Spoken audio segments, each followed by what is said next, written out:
झारखंड में आज नियोजन नीति के विरोध में संपूर्ण झारखंड बंद बुलाया गया है। झारखंड यूथ एसोसिएशन ने 60-40 नियोजन नीति के खिलाफ संपूर्ण झारखंड बंद का आह्वान किया है।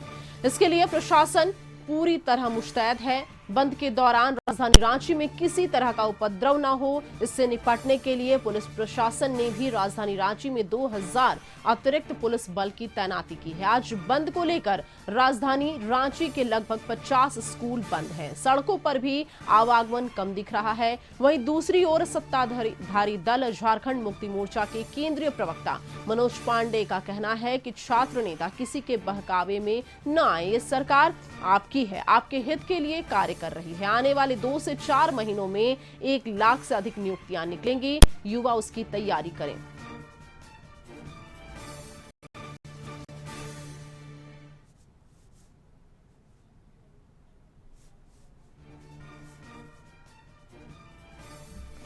और हमारे साथ झारखंड न्यूज कोऑर्डिनेटर मनोज जी जुड़ गए हैं लाइव चैट पर। साथ ही हमारे साथ रुचि संवाददाता रांची से जुड़ गई हैं। सबसे पहले मनोज जी का रुख कर लेंगे। जी मनोज जी, झारखंड में आज नियोजन नीति के विरोध में संपूर्ण झारखंड बंद बुलाया गया है। 60 और 40 का विरोध किया जा रहा है। ऐसे में बंद का कितना असर देखने को मिल रहा है? देखिए रुमा, अगर हम बात करेंगे बंद के असर का, तो मैं अभी जो राजधानी का मुख्य चौराहा है अल्बर्ट एक्का चौक में वहां खड़ा हूं और आप यहां देख सकती हैं, अपने कैमरे की नज़र से हम दिखाएंगे। बंद का अगर कहा जाए तो आंशिक असर नज़र आ रहा है। जो सड़कों पे आवागमन है आम दिनों की अपेक्षा थोड़ी कम है। लोग कम आ जा रहे हैं, चूँकि छात्रों का आंदोलन है और लोग इस अंदेशे में हैं कि किसी तरह का कोई हादसा ना हो, किसी तरह की कोई तोड़फोड़ ना हो जाए। इस डर से जो है लोग कम निकले हैं। बावजूद इसके सड़कों पे आवागमन जो है वो चालू है। सुरक्षा को लेकर के व्यापक इंतजाम किए गए हैं। दुकानों की अगर हम बात करेंगे, चूंकि अभी काफी सुबह है, अमूमन यहाँ 11 बजे तक दुकानें खुलती हैं। अभी कुछ दुकानें खुली हैं, कुछ दुकानें अभी भी बंद है। आप देख सकती हैं कि किस तरीके से यहाँ पे कुछ दुकानें खुल रही हैं, कुछ जो है अभी भी बंद है। और थोड़ी देर में ये सारी चीज़ें स्पष्ट हो पाएंगी कि दुकानें जो हैं किस तरीके से खोल रहे हैं। लेकिन अगर हम बात करेंगे सुरक्षा को लेकर के, तो सुरक्षा को लेकर के व्यापक इंतजाम किए गए हैं। यहाँ पे सुरक्षा बलों को भी तैनात किया गया है ताकि अगर किसी भी तरह की कोई समस्या हो तो उससे निपटा जा सके। हालांकि जो सुरक्षा कर्मी हैं रिलैक्स जो है वो नज़र आ रहे हैं। आप देख सकती हैं कि किस तरीके से यहाँ बैठे हुए। इस तरीके से हर चौक चौराहे पे जो है सुरक्षा के इंतजाम किए गए हैं, व्यापक इंतजाम किए गए हैं ताकि आम आदमी को किसी भी तरह की कोई परेशानी न हो। इसका ख्याल जो है रखा गया है प्रशासन की तरफ से। जी बिल्कुल, प्रशासन की तरफ से लोगों का ख्याल रखा गया है कि आवागमन किसी तरीके से बाधित पूरी तरह से न हो पाए। बने रहिए आप हमारे साथ। मनोज जी, रुचि का हम रुख कर लेते हैं। रुचि, कैसे हालात हैं अभी? बिल्कुल, देखिए आंशिक रूप से राजधानी रांची के कई जगहों में बंदी का असर देखने को मिल रहा है। सबसे पहली बात तो कि जो अन्य जिलों में बसें जाती हैं, बसों का परिचालन बंद है। वहीं अगर स्कूलों की बात करें तो स्कूलों जो निजी स्कूल हैं वो बंद दिख रहे हैं। वहीं रांची कॉलेज की बात करें तो वहां पर भी छात्र नहीं दिख रहे हैं। तो ऐसे में आंशिक असर जो है वो कई चौक चौराहों पर देखने को मिल रहा है। और हमारे साथ छात्र नेता हैं जिन्होंने बंद बुलाया है और इस बंदी का ये समर्थन करते हैं। करीब 12 बजे राजधानी रांची के फिराया लाल चौक पर भी ये परिचालन को बाधित करने या आग्रह करने वहां पहुंचेंगे। आप इधर आएंगे। कितना जो बंद है, चूंकि न्यायिक कार्य भी आज कुछ कम होते हुए दिख रहे हैं, तो कितना बंद जो है वो आप लोग का सफल दिख रहा है? देखिए, जनता में पूरी तरह रोष है और छात्र का भविष्य की बात है और इससे मालूम चलता है कि छात्र का जो भविष्य है उसके साथ खिलवाड़ किया जा रहा है। और इसको देखते हुए पूरी तरह से जन समर्थन मिला है, चाहे वो व्यापारी मंडल हो, बस एसोसिएशन हो, तमाम जगह से समर्थन मिला है। और हम कह सकते हैं कि ये जो दुर्भाग्य है 60-40 जो नीति लाई गई है, ये जनता के हित में नहीं है, ये झारखंडियों के हित में नहीं है। और इससे हम कह सकते हैं सरकार को कि अभी भी समय है चेतने का कि जन समर्थन मिला है, लेकिन पुलिस प्रशासन का अपने बंदूक के नोक पर आंदोलन को दबाना चाह रहे हैं। लेकिन कहा गया है कि आंदोलन को जितना दबाइएगा आंदोलन उतना उठेगा, क्योंकि झारखंड ही नहीं, ये भारत आंदोलन से ही निर्मित है।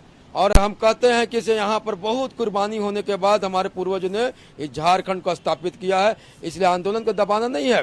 आंदोलन को समझना है। हम सरकार से ही मांग करते हैं कि आंदोलन को समझिए, झारखंडी भावना को समझिए, छात्रों के हित में काम कीजिए, क्योंकि पूरी तरह से जन समर्थन मिल गया है। बंदूक के नोक पर आप जन भावना को बदल नहीं सकते हैं। और ये एक विधि मानसा है तो हम बोलेंगे कि हेमंत सोरेन को ये नशा उतारना चाहिए, इसलिए कि इसी मुद्दा पर हमारे साथ हेमंत सोरेन ने रघुवर दास के कार्यकाल में गिरफ्तारी दिए थे कि भाई नहीं, ऐसा है कि 1932 के आधार पर नियोजन नीति बनना चाहिए। मेरे पास सारा प्रूफ है और इस चीज को आज सत्ता में आने के बाद हेमंत सोरेन भूल रहे हैं। ये बहुत बड़ी दुर्भाग्य जनता के लिए भी है और हेमंत सोरेन के भविष्य के लिए भी है। ठीक, देखिए रोमा, कई नेता हैं जो आज के बंदी में अपना समर्थन दे रहे हैं और कई लोग जो हैं कि हेमंत सरकार ने वादा किया था और प्रशासन से कहीं ना कहीं प्रशासन जो है मनोज जी अपना आपके रुख पास आएंगे। इस मनोज जी हमारे साथ झारखंड कोऑर्डिनेटर भी लगातार बने हुए हैं। मनोज जी, सरकार से नाराजगी छात्रों की दिख रही है, क्योंकि लगातार इसको लेकर छात्र आक्रोशित हैं, छात्रों ने लगातार इसको लेकर अपनी नाराजगी जाहिर की है। ऐसे में क्या लगता है कि सरकार इस मुद्दे को लेकर गंभीर नजर आ रही है? देखिए रूमा, अगर हम बात करेंगे नियोजन नीति को लेकर के, जब से झारखंड का निर्माण हुआ है नियोजन नीति एक बड़ा मुद्दा रहा है, खास करके स्थानीयता को लेकर के। इसको लेकर के अगर हम बात करेंगे तो कई बार जो है यहाँ की सरकारें जो हैं बुरी तरीके से प्रभावित हुई है। जब पहली बार यहाँ डोमिसाइल का मामला सामने आया तो बाबूलाल मरांडी की सरकार गई, उन्हें अपना मुख्यमंत्री पद गंवाना पड़ा, जो राज्य के पहले मुख्यमंत्री थे। उसके बाद से लगातार ये एक ऐसा विषय रहा है जिसको जो राजनीतिक दल हैं उसको छूने से परहेज करते रहे। जब रघुवर दास की सरकार बनी तो उन्होंने इसे हल करने की कोशिश की। उसके पहले जो भी किए गए, या तो कोर्ट में वो जाकर के गिर गया या फिर सही तरीके से बन नहीं पाया, उसका विरोध हुआ। लेकिन जब रघुवर दास की सरकार ने 1985 को कट ऑफ डेट मानते हुए एक नियोजन नीति बनाई, उसको लेकर के जो है स्थानीय नीति बनाई, उसको लेकर के जो है स्थानीयों को जो लाभ दिया जा रहा था वो शुरू किया गया। लेकिन जब ये सरकार बनी तो उस सरकार ने उस स्थानीयता की उस परिभाषा को बदल दिया और 1932 के आधार पर स्थानीयता की परिभाषा को तय की।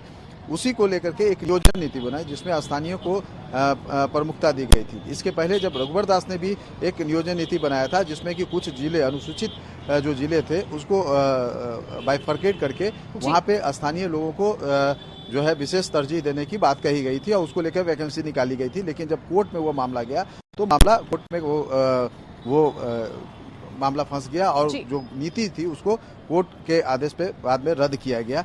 बाद में जब हेमंत सोरेन की सरकार बनी तो इन्होंने भी एक नियोजन नीति बनाई स्थानीयता के आधार पे, लेकिन वो भी नीति जो है कोर्ट में जाकर के वो भी गिर गई और उसे भी रद्द करना पड़ा।